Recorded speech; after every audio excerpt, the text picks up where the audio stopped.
Au cours de mes recherches, j'en suis venu à m'intéresser à plusieurs autres domaines autres que la finance, dont par exemple la psychologie. En effet, comprendre le fonctionnement du cerveau peut être très utile pour tout investisseur. Aujourd'hui, ce sera plutôt une vidéo du style remise en question de tout ce qu'on vous a déjà dit. Est-ce que le marché ira toujours vers le haut? Est-ce une certitude? Je vous souhaite une bonne vidéo.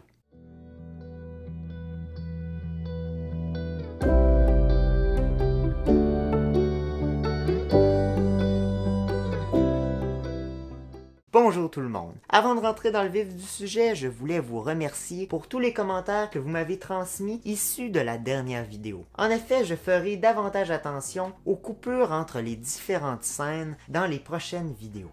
Un bon équipement implique de grandes responsabilités. Merci, Peter.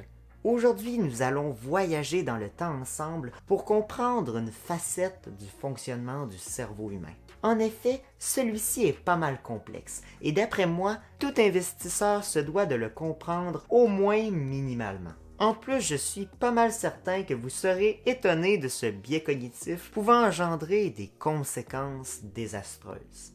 Même si l'investissement n'est pas votre dada, il est toujours bon d'apprendre quelque chose de nouveau pouvant être utile dans votre vie. Mais avant tout, qu'est-ce qu'un biais cognitif? Bon visionnage.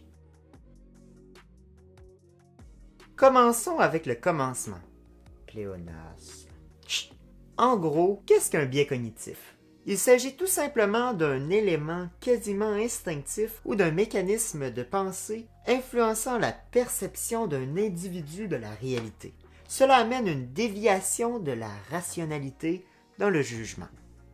Ouf, mettons ça plus simple. En fait, on peut comparer un biais cognitif à un créateur de contenu tentant de vous inciter à aller vous abonner à sa chaîne. Non! Personnellement, j'interprète la définition d'un biais cognitif comme étant une prise de décision inconsciente.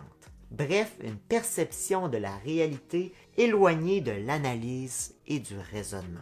Tout l'inverse d'un investisseur intelligent. Pour donner un petit exemple rapide, si vous vous promenez dans un magasin et que vous voyez un produit en rabais et que vous voyez toujours l'ancien prix, il se peut que vous soyez influencé par une sorte de sensation de bonne affaire, même si le produit est tout de même coûteux, même après le rabais.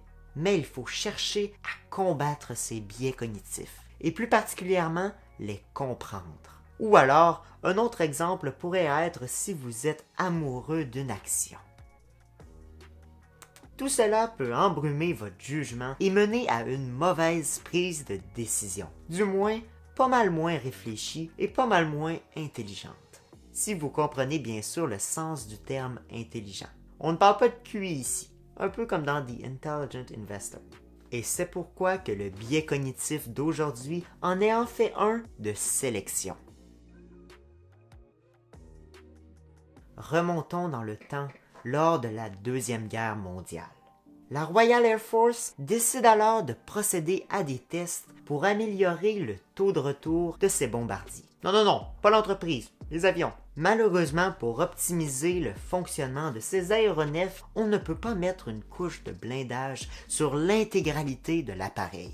L'avion doit tout de même être encore capable de voler, et non ce crash. Pas mal plus violent qu'un crash boursier, du moins, dépendamment de chacun. En effet, la Royal Air Force décide de compiler les différents impacts balistiques sur ces appareils lors de leur retour à bon port. L'organisation obtient alors ce résultat que vous voyez maintenant à la place de ma figure. Oui, je sais, c'est pas mal dommage. Elle décide alors de renforcer à l'aide de couches supplémentaires de protection où les impacts balistiques ont été répertoriés. Oups! Petit problème. Le billet du ou des survivants a encore frappé. Et là, je crois qu'il porte vraiment bien son nom. En effet, cette amélioration technique n'a pas du tout amélioré le taux de retour de ces appareils aériens. La Royal Air Force a fait une bête erreur. Elle n'a compilé que les résultats des appareils étant revenus à bon port. En fait, les survivants.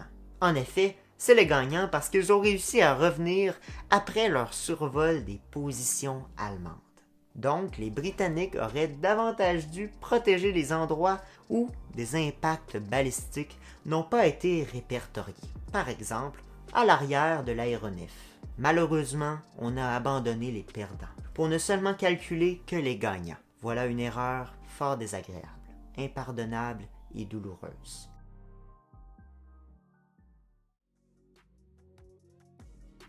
Donnons maintenant un second exemple de biais du survivant. Dans la vie de tous les jours, nous pouvons fréquemment rencontrer divers individus désirant ressembler à un gagnant. Que ce soit le désir d'avoir du succès en bourse, comme Warren Buffett, du succès en chanson comme Ed Sheeran ou Elvis Presley, ou toute autre célébrité hollywoodienne, bien souvent, ces individus ne prennent en compte que ces gagnants et évitent de parler de ceux qui n'ont malheureusement pas réussi. En effet, on dirait qu'ils évitent de s'informer par rapport à l'envers de la médaille. Or, il faudrait prendre tous ces éléments dans un raisonnement intelligent. Je pense que vous commencez à comprendre ce que je veux dire avec intelligent. En fait, c'est la présence d'un raisonnement. D'après moi, pour avoir un point de vue objectif, il faudrait s'informer par rapport aux individus qui n'ont pas eu un destin aussi favorable. Que ce soit de leur faute ou de celle du destin, ces individus ont un riche patrimoine d'expérience. Bref, mieux vaut ne pas mettre ses œufs dans le même panier et écouter le point de vue enrichissant de chacun. Jusqu'à maintenant, nous avons appris ce qu'est un biais cognitif et avons vu divers exemples par rapport à celui du survivant. Mais pouvons-nous rapprocher ce biais à la finance? Je pense bien que oui. Honnêtement, c'est pas mal évident quand on y pense une petite minute, puisque cette désillusion du cerveau peut pas mal être jumelée à tous les domaines. Qu'on parle du scientifique, de l'artiste, de l'économiste, tous peuvent faire cette erreur. Tout d'abord, pour commencer avec un exemple facile, lorsqu'un investisseur décide d'analyser et d'observer seulement les actions d'entreprises ayant bien performé dans le passé, celui-ci est victime du biais des survivants. Pourquoi n'apprendre que l'histoire des gagnants? Pourquoi ne pas écouter aussi celle des perdants? Acheter des actions sous-évaluées, donc on peut dire écartées de la mode, n'est-il pas une bonne stratégie pour recueillir de juteux retours?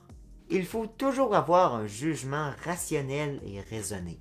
Quelqu'un qui envie Warren Buffett pour son excellent retour et qui décide de copier ses positions ou ses entreprises dans son portfolio, n'est-il pas victime de ce biais? En effet, le rendement d'un investisseur est la combinaison de plusieurs facteurs et aussi de plusieurs entreprises. Les actions dans le portfolio de cet individu sont bien souvent qu'une petite partie de toutes celles qu'il a détenues durant son parcours d'investissement.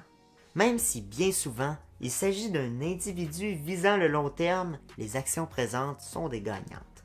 Tout témoin extérieur ne devrait pas regarder seulement ces gagnants.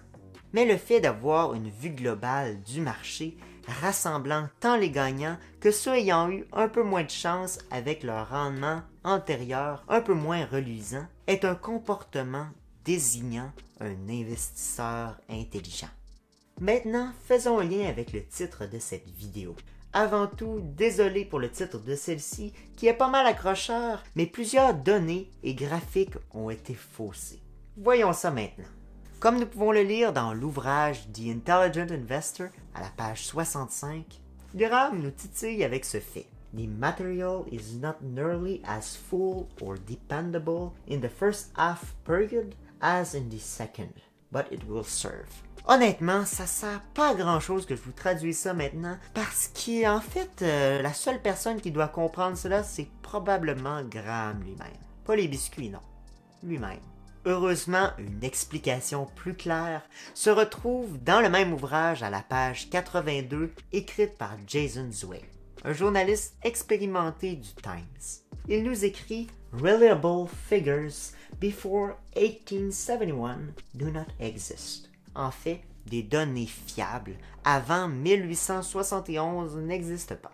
Ensuite, il nous donne deux arguments pour prouver cela. Premièrement, il nous dit que oui, en fait, dans ces index funds, dans ces fonds indiciels, il n'y avait seulement que 7 actions. Comment répliquer un marché avec seulement 7 actions? Surtout quand on parle de la croissance fulgurante économique des États-Unis. La deuxième raison qu'il nous donne est la plus troublante. Stock indexes ignore all the companies that went bust in those early years. Survivorship bias. En fait, Jason fait un lien avec le biais du survivant dont nous parlons aujourd'hui. Les entreprises qui ont fait faillite dans ces années-là ont été écartées des performances des marchés. C'est comme si on regarderait un graphique de la performance des marchés boursiers en ignorant la grande récession des années 2000 et des années qui suivront. Nous avons mis de côté certaines entreprises qui auraient dû demeurer dans les graphiques de l'histoire de la performance du marché. Ensuite, je vous laisserai vous informer de votre côté, mais il nous dit en fait que plusieurs personnes affirment qu'à cause de cela, la performance des marchés a été exagérée d'entre 1 à 2%. Mais quelles conclusions pouvons-nous tirer de ce que Jason Zweig nous affirme? On entend souvent parler que le marché boursier est toujours rentable et sécuritaire pour tous ceux qui restent sur le long terme. Mais qu'en est-il vraiment? Honnêtement, quand on y pense rapidement, le marché boursier n'est pas si vieux que ça. 1800, 1900, 2000, c'est environ 300 ans de marché. Du moins, je parle au Canada et aux États-Unis. Comment pouvons-nous baser des conclusions sur la fiabilité du marché long terme si cela fait seulement que 300 ans? Ouais, je sais que 300 ans c'est pas mal, mais quand même. Anyone who claims that the long-term record proves that stocks are guaranteed to outperform bonds or cash is an ignoramus. Jason Zweig veut nous faire comprendre qu'on vit un peu dans l'incertitude et qu'il ne faut pas établir de conclusions trop hâtives. Il se peut que les obligations, même si on a en tête que les actions vont toujours les surperformer, soient une meilleure option à certaines périodes de l'histoire.